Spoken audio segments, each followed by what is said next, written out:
Yes, we are live. All right. Well, hello.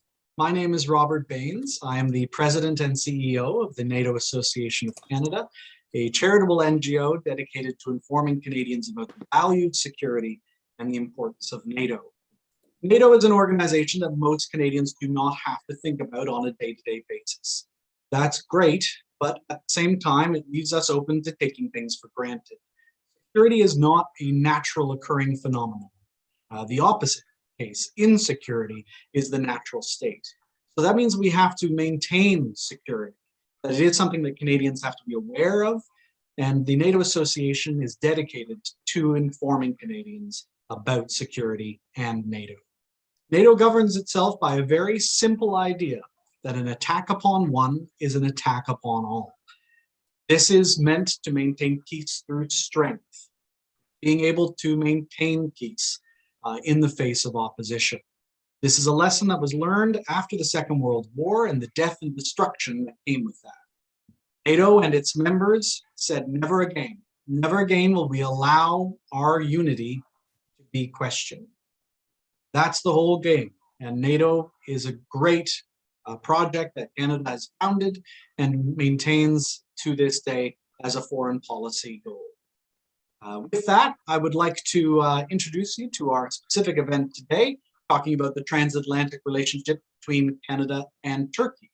NATO is, of course, a huge part of that. And in order to take us through that, I'm pleased to introduce Mike Ward, one of our vice presidents at the NATO Association of Canada, who also happens to be executive director of the Canada-Turkey Business Council. Mike, please, if you would be so good as to introduce our dear ambassador, please. Thank you, Robert. And my good friend, Ambassador Uras, thank you so much for joining us today. For the few in the audience who do not know him, the ambassador was posted to Canada in 2018. I should note that he has been very proactive throughout his current posting, advocating tirelessly and very effectively for closer ties between Canada and Turkey across a full range of policy issues.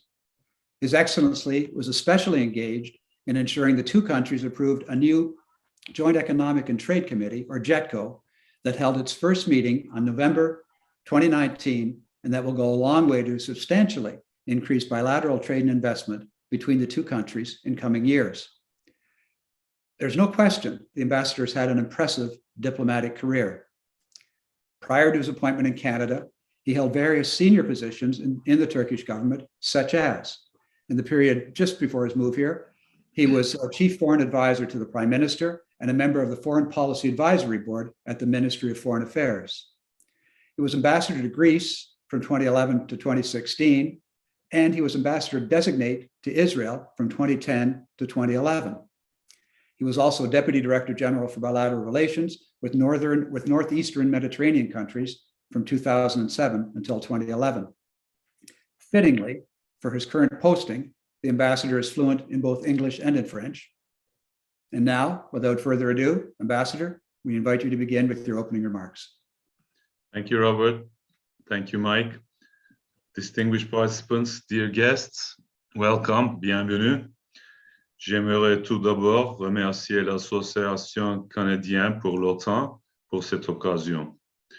Our virtual meeting gives me the chance to introduce some broad lines of Turkey's foreign policy, NATO cooperation, and Turkish-Canadian relations.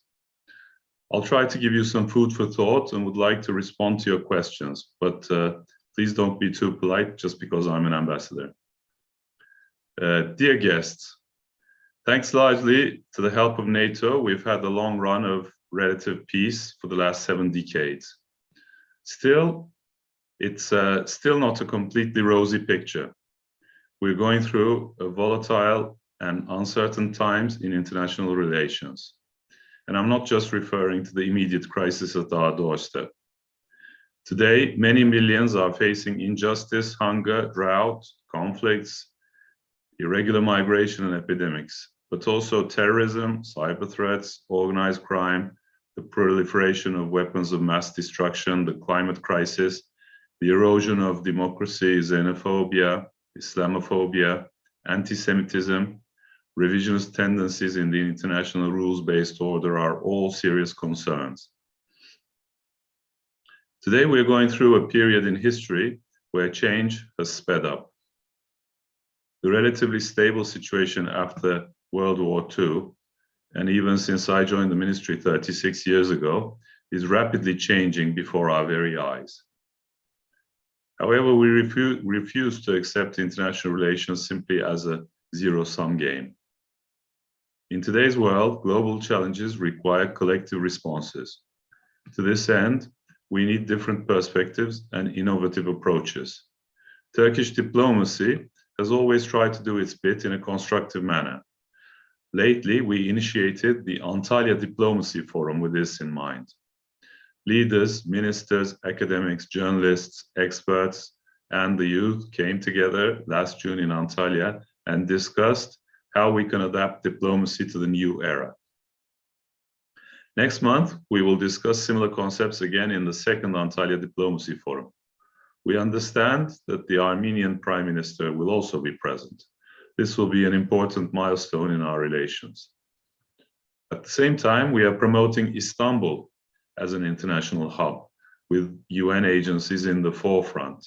Istanbul currently has 74 missions. Ankara is also becoming a noteworthy diplomatic capital with a growing number of embassies, 135 to be precise. Distinguished guests, we define our foreign policy as both humanitarian and enterprising. We have a vision for a fairer world. We gain strength from the foreign policy motto of our founding father, Atatürk: peace at home, peace in the world. Turkey was the second largest humanitarian donor in the world in 2020 with $8 billion US. It has remained as the most generous country with 1% of its gross national income spent on international humanitarian aid. For more than a decade, we've been hosting more than 4 million displaced people, 3.7 million of which are Syrians. We provide not only civilized lodging, but also free services like education and healthcare, and open our labor market. We also offer our helping hand to those beyond our borders. We support and protect millions of civilians within Syria itself as well. Besides its humanitarian dimension, we have a proactive approach to diplomacy. This constitutes the enterprising character of our foreign policy.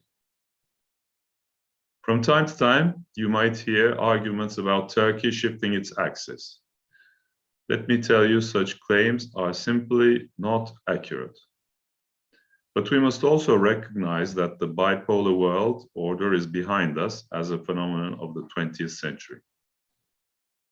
As Turkish Foreign Minister Çavuşoğlu underlined, and I'm quoting him, on one hand, Turkey will continue the process of integration with Europe and maintain its key position in NATO, that is the world's most powerful alliance. On the other hand, Turkey will continue playing a key role as the westernmost Asian and the easternmost European country, end of quote. This summarizes our view, but certainly cannot be interpreted as a shift in our axis. With our enterprising foreign policy, we have broadened our horizons at the global level. We've developed new relationships with the nations of Africa, Latin America, and the Pacific.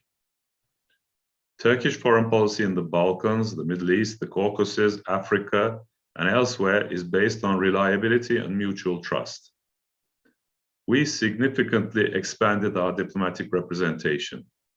Today, Turkey has the 5th largest diplomatic network with around 253 missions. I say around because every day it changes. Turkey's activities have become further prevalent with the contributions of our institutions, such as the Turkish Cooperation and Coordination Agency, TİKA, the Disaster and Emergency Management Agency, AFAD, the Yunus Emre Institute in Cultural Affairs, and the Turkish Marif Foundation in Education, and of course, Turkish Airlines. Uncertainties of COVID-19 enforce unexpected changes. But at its height, Turkish Airlines flew to more than 120 countries and 300 destinations around the world. With these figures, it became the #1 airline that flies to most destinations. Dear friends, our mutual engagement has also increased. Turkey advocates effective multilateralism and rules-based international system, which works for all. We hear the cries of an international system that is trying to stand on its 2 feet against strong turbulence. We became more active in the international arena, from the G20 to the UN, from NATO to the World Trade Organization, from the World Health Organization to the OSCE. We need sustained dialogue, regional ownership, and genuine cooperation. With this understanding, from Africa to Afghanistan, we try to be part of the solution. Dear guests, Turkey and its contributions in the southeastern flank and elsewhere have always been a valuable asset for NATO. As the country with the second largest military among NATO members, Turkey plays an active role in the collective security of our alliance. In the aftermath of the Second World War, Turkey made the historic choice of siding with the free world and the Western Bloc. This policy led Turkey to become a member of NATO in 1952. Since then, Turkey has been a stalwart NATO ally, and NATO has been the cornerstone of our defense and security policy. As we celebrate the 70th anniversary of our membership, Turkey considers the alliance as the linchpin of transatlantic ties and Euro-Atlantic security. As a NATO member, we are firmly rooted in the transatlantic alliance. Turkey is among the top allies giving sustainable support to the alliance missions. As a key ally, Turkey hosts a radar base within the NATO Baltic ballistic missile defense architecture in Kürecik. Turkey opened its Konya Air Base for the use of NATO AWACS planes. Turkey supports Standing NATO Maritime Group's activities, SNMG. Turkey provides personnel to NATO mission Iraq and NATO's Kosovo force, KFOR. Moreover, Turkey hosts LANCOM, NATO's land command in Izmir. One of the NATO rapid deployable corps is stationed in Istanbul. Turkey took the lead of NATO's Very High Readiness Joint Task Force, VJTF, during 2021. Our national defense spending is very near the NATO goal of 2% of GDP. And our buck has more bang. That's because we are rapidly developing our national defense industry, and we are well known to produce for less. For example, we produce ships in Canada in the C-SPAN shipyards with a 40–50% reduction from previous prices. We are very competitive, not only in the shipping industry, but in the defense industry as a whole. Perhaps that is something to bear in mind in the context of the Canadian frigate program, which is slightly above the budget. We are both NATO countries, after all, have our indigenous frigate program, and maintain NATO production standards. We must also realize that since the end of the Cold War, NATO has also transformed, and it is adapting itself to new developments. There is a constant change in the balance of power. Recent developments in Russia-China relations are a case in point. Adapting NATO to the changes in the strategic environment is a necessity, but it is not easy either. Turkey has been the international frontrunner in the fight against terrorism. After 70 years, our purpose remains the same: securing every ally from any threat coming from any direction. All for one, one for all. Dear participants, having mentioned the Euro-Atlantic security, I would like to underline that the tensions between Russia and Ukraine are a source of serious concern for us. We want peace and stability in the Black Sea region. The last thing we need in our region is another military conflict. We think it's also important to protect the time-tested Montreux Convention balance. With Foreign Minister Çavuşoğlu's words, in many difficult equations like this, we do whatever the spirit of the time and our national security require. It's hard work, but that's what diplomacy is for. With this understanding, Turkey has been working to calm the tensions and end the crisis. The crisis would be resolved by peaceful and diplomatic means on the basis of international law and Ukraine's territorial integrity within the framework of the Minsk agreements. As President Erdogan underlined, and I quote, "Turkey is prepared to undertake its part in order to end the crisis," end of quote. President Erdogan was in Kiev recently. Our open and strong support to Ukraine's territorial integrity and sovereignty remains unchanged. Meanwhile, Turkey's efforts are commended by the international community. NATO Secretary General Stoltenberg thanked President Erdogan, and again I quote, "for his active support and personal engagement to find a political solution and welcomed Turkey's strong practical support for Ukraine," end of quote. We need to open up further space for diplomacy, and our joint efforts are important to that end. Distinguished participants, before concluding my remarks, I would like to touch upon our relations with Canada. Through our humanitarian and enterprising foreign policy, Turkey positioned itself as an influential and reliable partner. We are shouldering more than our fair share in crisis management and disaster response. As we do our part, we also need partners to match our goals. Global and regional challenges that we are facing make the Turkish-Canadian cooperation even more important. There is ongoing and fruitful contacts and cooperation between our authorities. Besides our strong bilateral ties, we enjoy cooperation on multilateral platforms. Canada and Turkey are both defenders of the rule-based international system and principles of international law. We work together to strengthen the links between political stability, economic welfare, and cultural harmony. There's a lot more we can do economically. For example, our business people are jointly building a 500-kilometer railroad in Senegal. These examples can be increased. Turkey presents vast opportunities to the Canadian companies as a production hub and an export base.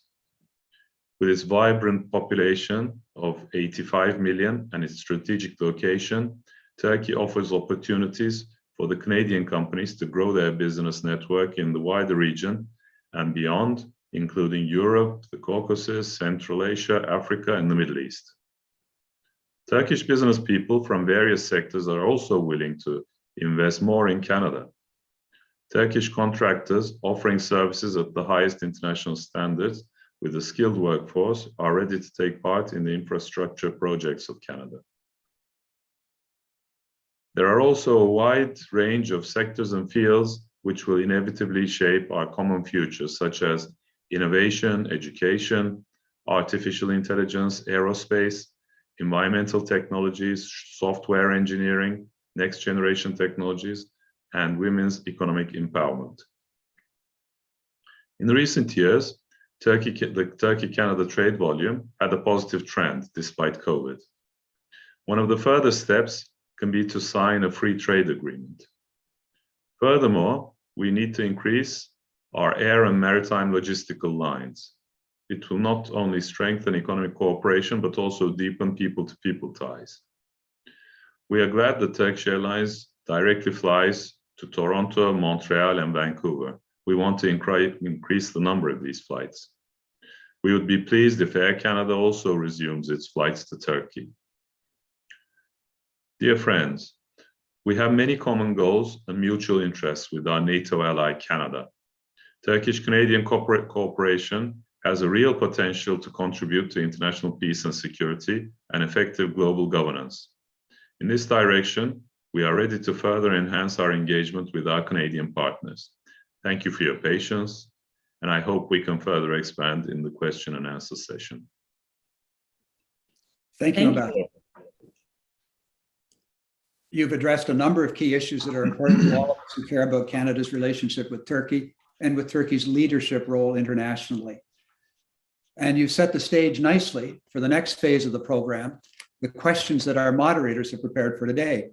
On that note, I would now like to introduce our two moderators for this webinar, Griffin Cornwall and Kate Farron. Both are valued program editors with the NATO Association of Canada. In addition, Griffin is in charge of public relations and event management for the Canada-Turkey Business Council.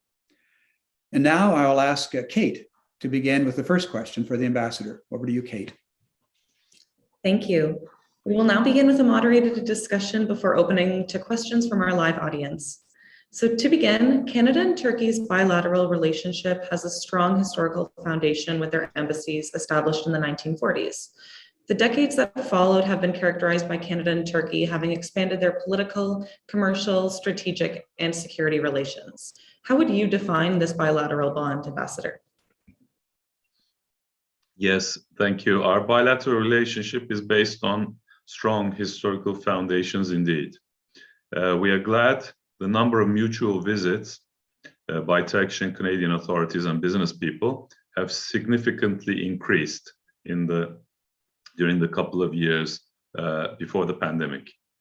And the number of visits in this short period actually surpassed the number of all visits in the previous 75 years of our diplomatic relations.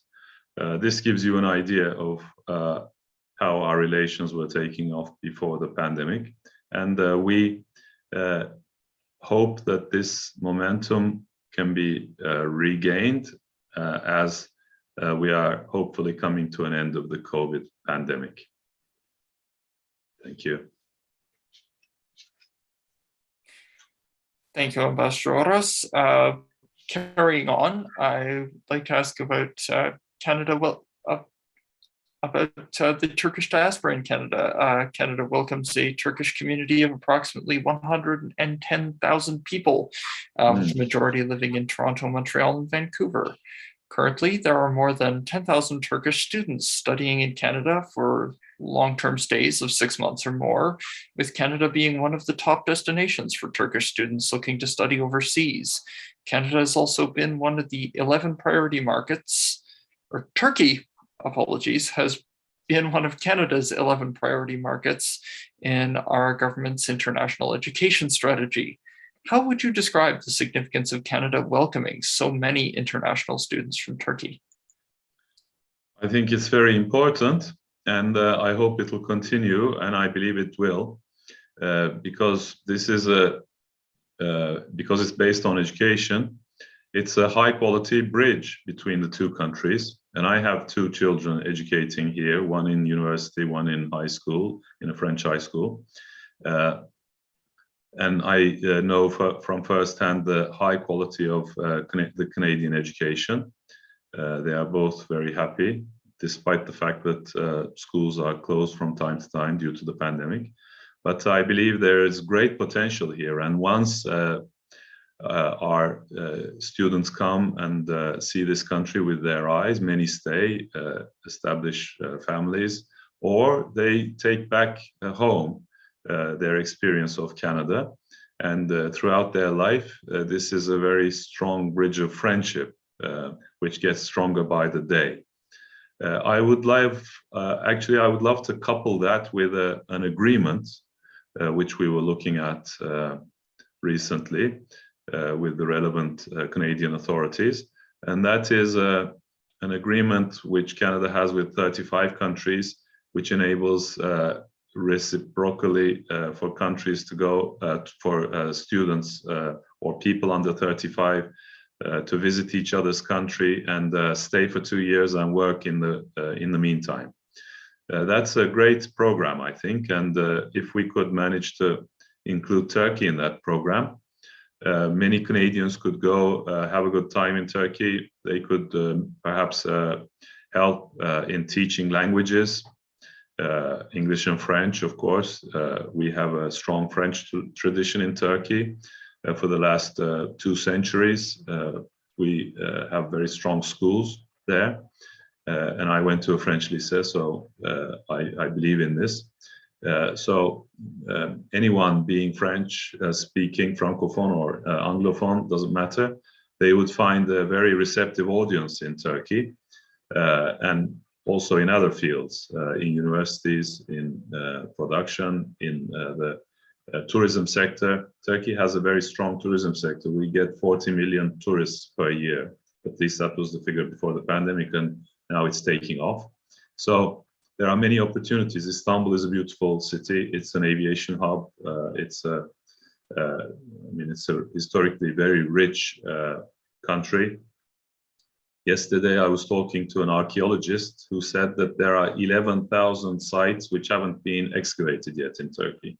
I mean, the number already is very high, but this gives you an idea of how rich our culture is, and like Troy is in Turkey, Istanbul, Izmir. I mean, if we could strengthen the links, I think it would be a great job, which I could aspire to do in my tenure, and I'm sure it will continue. And I believe international students have a key role to play there. So speaking of these relationships and that potential, our countries do enjoy significant economic relationships, seen in the $3 billion in bilateral merchandise trade at the end of 2020, making Turkey Canada's 26th largest trading partner. Canada also has contributed $2 billion in the stock of direct investment in Turkey. How would you describe the impact of the COVID-19 pandemic on our trade relations? And what do you think can be done in the future to better manage such stocks? Thank you. Both countries are recovering from COVID, and Turkey is very attractive for investments with the fall of our currency. I encourage businesses to look at Turkey closely these days. There are many opportunities. Generally speaking, our economic relations are doing very well, as I described. However, considering the total global trade of both countries, or comparing it to the US-Canada trade, the Turkish-Canada bilateral trade, volume is far from reflecting the real potential. In 2021, our volume was $3.14 billion US, which is the highest value so far, even despite COVID. And in that, Turkish exports to Canada was 2.23 billion. And Turkish imports from Canada was 916 million US dollars. So it's in our favor. But I believe we can do much better. And the good thing is that our trade is diversifying. And we are now, as Turkey, exporting new things like buses, durable white goods, furniture, and services such as IT. It's a Turkish company that is very active in running some telecom businesses. And also there are concrete cooperation in other fields. And Canada is very promising in this field. And it fits in very well with NATO security and the NATO network and standards that it provides us. So there's a lot of potential there, and our steel and pipe exports increased ninefold to Canada in the last quarter. So this gives you an idea that actually there is much, much more that can be done. I would also encourage provinces to have direct links with Turkey, because Canada is a vast country, and it's a lot of the authority, including economic authority, is devolved. So it's not like you can reach out to every place from the capital, Ottawa, or through our consulate generals. We need to be more active and vigilant, and I think we should work on a system where we can maybe enable the provinces to directly open landing zones or contact offices with Turkey, because each province is about the size of Turkey, if not bigger. I mean, like take Quebec, take Ontario, Alberta, Saskatchewan, British Columbia, they all are greatly promising places, and Nova Scotia, the Atlantic provinces, we have very good relations with Newfoundland and Labrador. So we are trying to develop these. Thank you.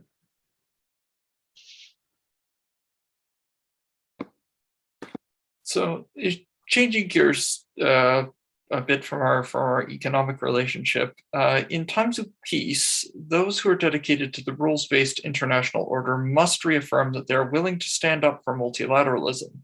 Going forward, how can Canada and Turkey work together to advance the rules-based international order around the world?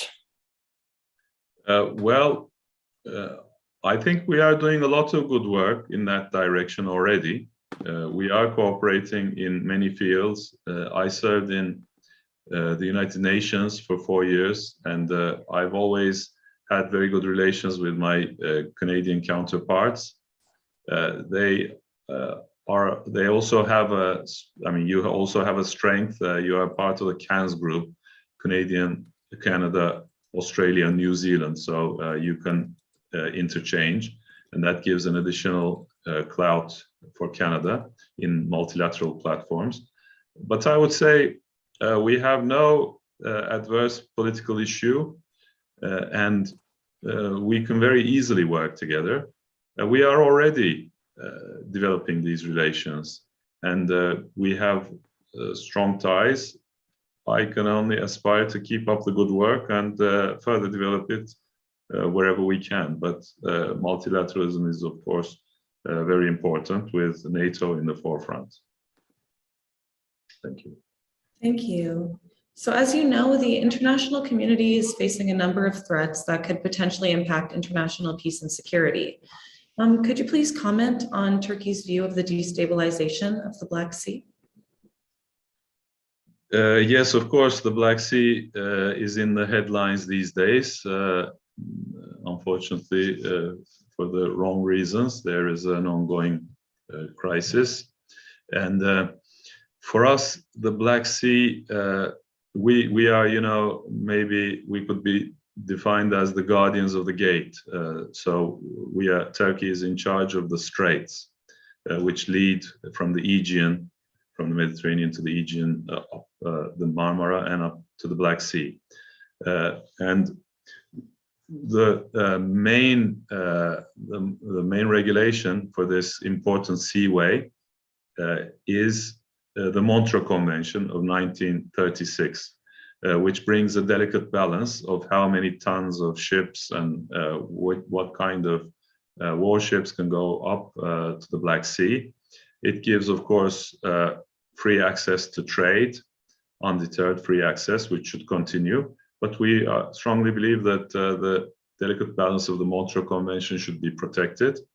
That was the case even during the Second World War.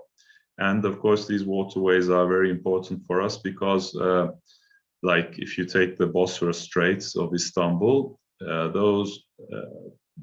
it's a very difficult waterway, though strategically very important, very difficult to navigate because of the strong currents, the sharp turns. And this waterway is running through, UNESCO heritage city with a population of 15 million. So the security and the well-being of the straits is very important for us. This is, of course, only becomes meaningful if you think of the Black Sea. So riparian states, of course, have their advantages, but we think this balance should be protected. Looking around the Black Sea, we would love to see all tension calmed and through diplomatic means resolved. Unfortunately, although there are some budding signs of cautious optimism today, we think that we are still not at a point where we can have a sigh of relief. And unfortunately, tension is continuing, not only in Ukraine, but in other parts of the Black Sea too. There are simmering difficulties. We hope they will all be resolved, and Turkey is ready and willing to help in any way it can to positively affect the outcome. It's a very important relationship. Of course, NATO membership in this context is very actively discussed. We are now an alliance of 30 members, and we believe that above membership, it's also a value-based alliance, which is very important to protect. So we believe the more the merrier, but so far, I mean, it's a bit difficult to expand further. But we hope this issue will be resolved very soon. So that's all I can say. Thank you. Well, thank you. Just in terms of our own defense relationship now, how has Canada's 2020 suspension of defense export permits to Turkey impacted the defense and security relationship between our two countries, and how does that continue to impact this relationship? Well, of course, it does, because Turkey was one of the main customers of Canadian defense equipment. Canada is trying to decouple NATO projects from bilateral projects, so that gives us some leeway. But we think that the limitations, the suspension of, I wouldn't call it suspension, but I would call it the regulation of these permits, is a bit short-sighted and misguided, in my view. When we look back, it was about a couple of years ago when these were brought, and they were brought, the reason that was given was because of our operation in Syria. Of course, needless to say, we fully respect Syria's territorial integrity and sovereignty, and we hope they will overcome their difficulties. But until that happens, we cannot allow this area to become a launching pad of terrorism. And we want a second thing which we attach great importance to is to prevent any implosion, thus big migratory movements. We are already up to the brim, as I described in my opening statements, in supporting refugees, irregular migrants. We have 4 million already, which is, I think, a world record. And we've been carrying this heavy burden for about more than a decade at a great expense. And we are not a hugely rich country. We have to, and we are not resource rich. We have to work for our well-being, our living. So carrying this heavy burden is not easy for us, and we cannot tolerate another 1-2 million, which would be the case had we not conducted these operations in Syria. So we believe that had a stabilizing and counterterrorism angle, and we fail to understand why Canada was disturbed by this and brought limitations to our defense equipment. We were doing good work, and actually, I think, if anything, Turkey deserved a pat on the back and saying, good, keep up the good work, we're behind you. But that wasn't the case. So let's hope Canadian authorities decide to revisit this. We are trying to explain what we are doing, and so we think the defense export permits are not befitting the NATO alliance. It's a glitch in our relations. On the other hand, like everything in life, this has also a silver lining. And when some defense equipment was not sent to Turkey, we had to develop our own. For a good example of this are drone cameras. And recently, when we couldn't get the good Canadian equipment, we had to build our own. So that's a good thing for us. And now we are totally independent, and those are being installed on our drones. And we see they are quite effective. Maybe, of course, Canada had a 40-year head start, so Canadian equipment is a bit lighter. It's still quite good, but Ours does the job, so I think that's the silver lining. I hope we'll leave this behind. Thank you. Thank you, Ambassador. And this is our final question of the moderated discussion. We encourage our participants to ask any questions they have in the live chat. So here we are. The NATO members dedicate themselves in the preamble to the North Atlantic Treaty that they are determined to safeguard the freedom of their peoples, founded on the principles of democracy, individual liberty, and the rule of law.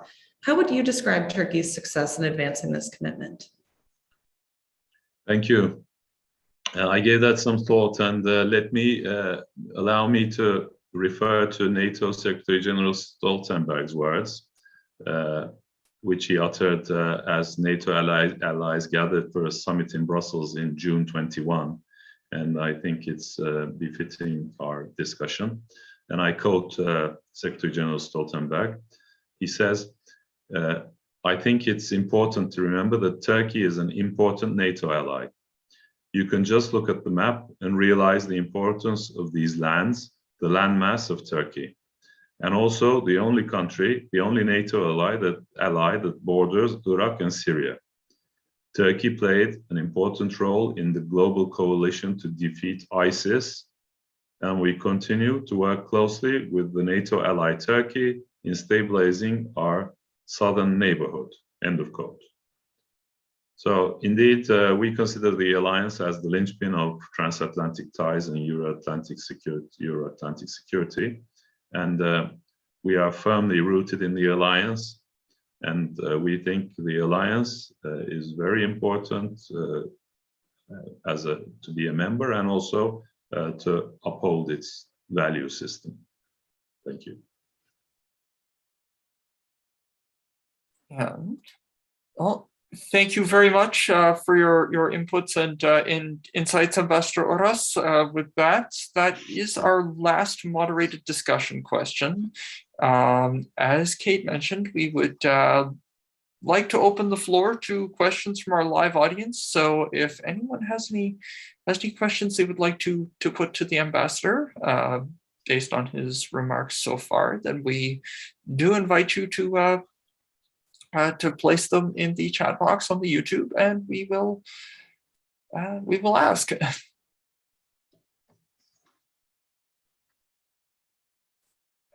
In the meantime, Mike, I believe you had an additional question for the ambassador.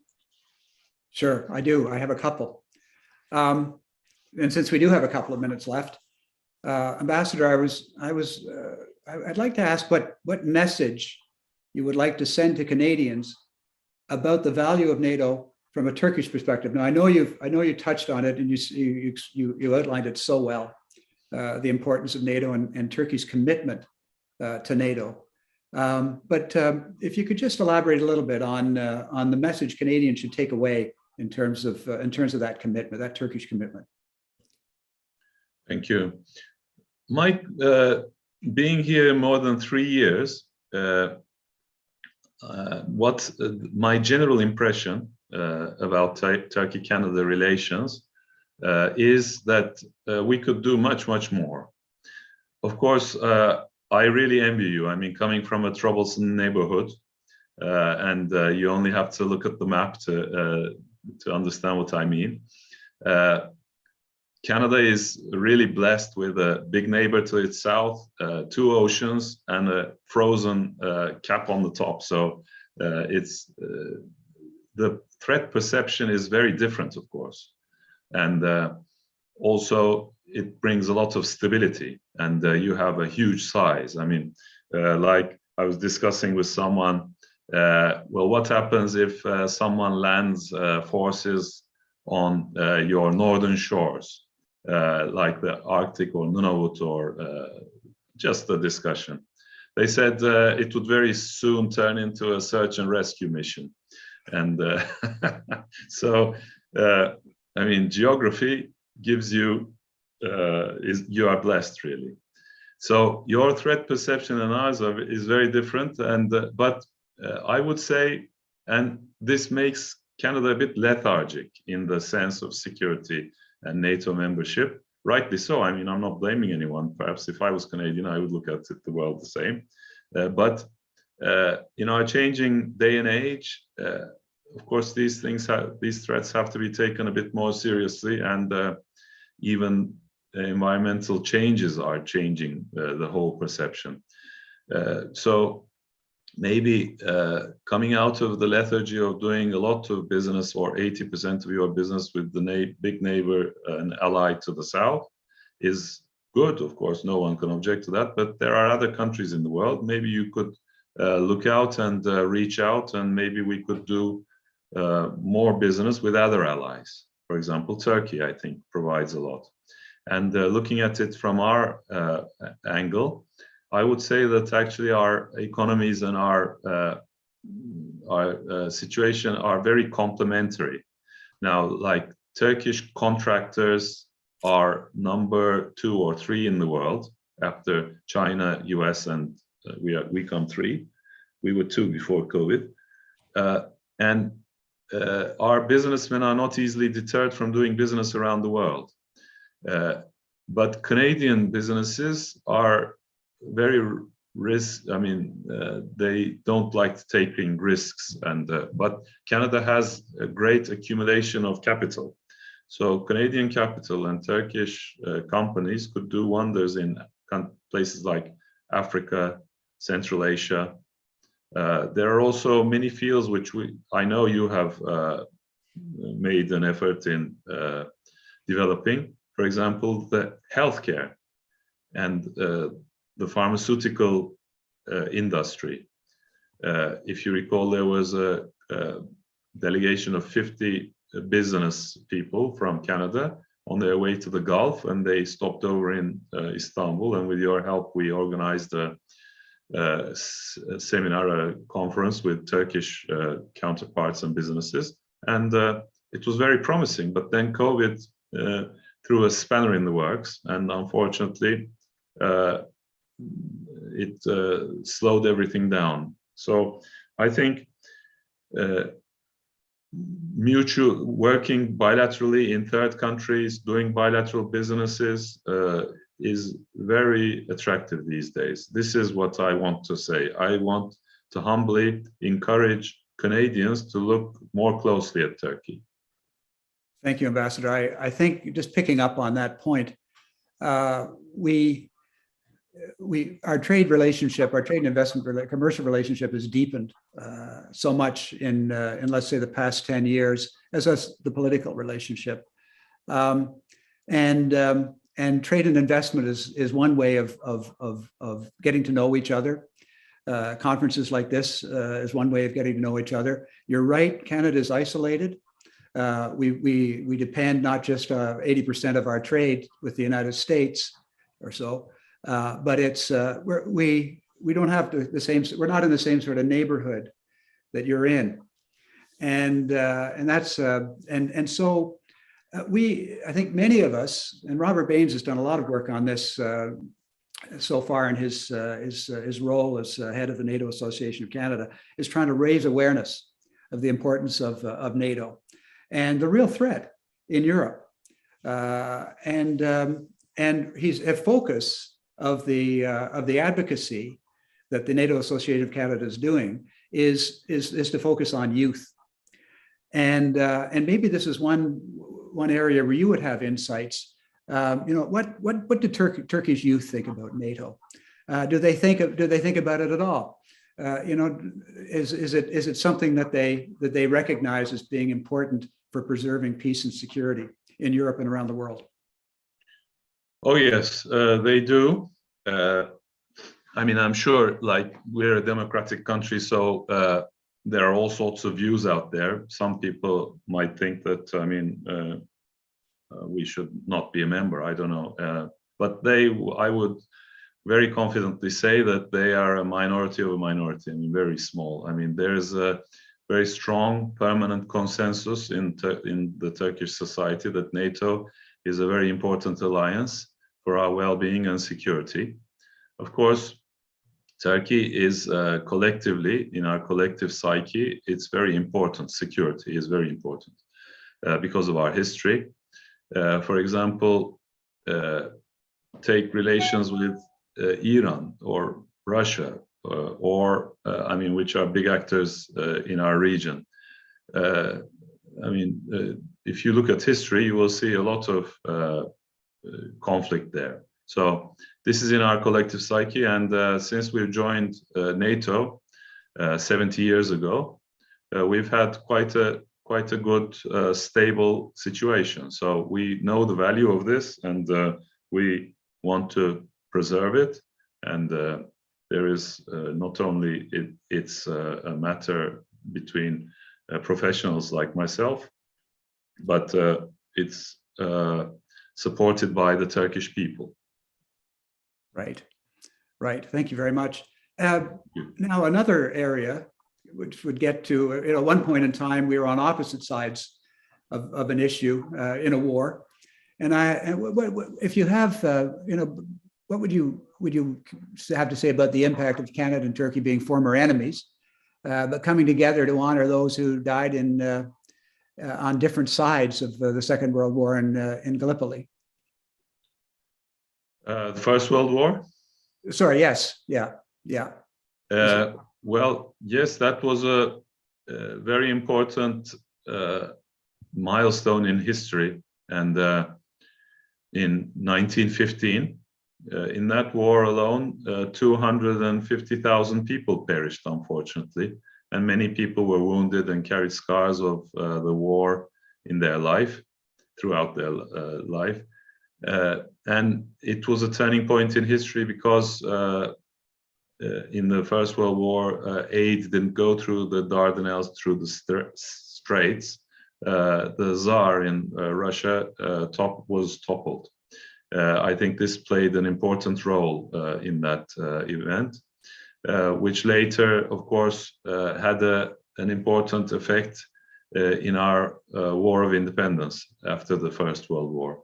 So Atatürk was, of course, part of the Gallipoli campaign, so it's very close to our heart, and every Turkish citizen in their education learns about the details of that war. However, with Atatürk's wisdom, we managed to create something positive out of that terrible incident in history. And now the fallen soldiers' relatives go back every year and commemorate that event. And there's the Anzac Day. I think it's the 23rd or the 24th of April. And in the Canadian context, because Newfoundland and Labrador was a crown colony at the time, they sent 500 soldiers to fight in that campaign. And many of them, unfortunately, lost their lives and are in the ranks of the fallen there. We managed to establish the Caribou Monument just recently in their honor. And we are now in the process of establishing a reciprocal monument in Newfoundland and Labrador. It will come next month, I think, by a military cargo plane. And we will erect it there. So it will turn into a bridge of friendship. And once this is a typical example of once this humanitarian relationship is established, it feeds into other walks of life, like our universities have been coupled, and with Memorial University and a few universities in Turkey now have student exchanges and going and coming. Business is also flourishing. So this is an example of a negative thing in history turning into a positive development. I think maybe we could establish a new format where Canada could join the Anzac commemorations or across the globe, because this is part of our joint work with the Australian and New Zealand missions. Why not add also Canada to this? It would be a positive development. Thank you, Ambassador. I believe our moderators have a question they'd like to ask. Sure. Yes, so this one is from our audience. We have the question, have you had any struggles during your time in Canada in terms of changing any perspectives or informing about potential collaborations between the two countries? Thank you. A good question. It's not easy to penetrate the press and get your story across here. We succeeded in a few instances, but I myself and my predecessors have come to the joint conclusion that the press is a bit, how do I say, opinionated about Turkey, and not always in the positive sense. This is especially valid for the press in Quebec.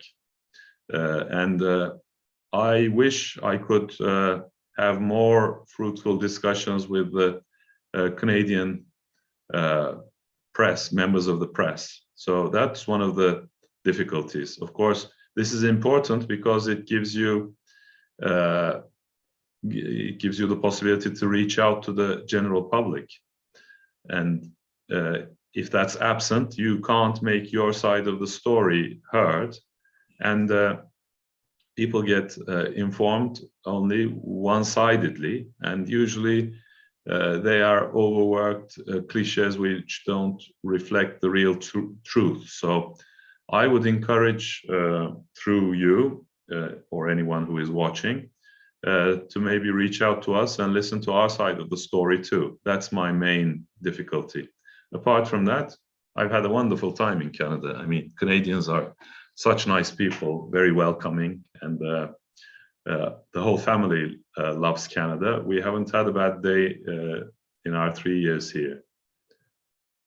Thank you. That's great. And that does look like that's all we'll have time for. So at this time, I'm going to pass it back to Mike for some closing remarks. Thank you. Well, thanks, Kate.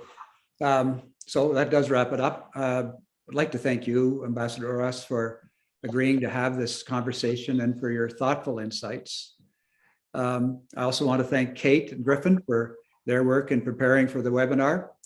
And of course, as always, Robert Baines, who does an outstanding job heading the NATO Association of Canada. And thank you all for joining the call. Goodbye.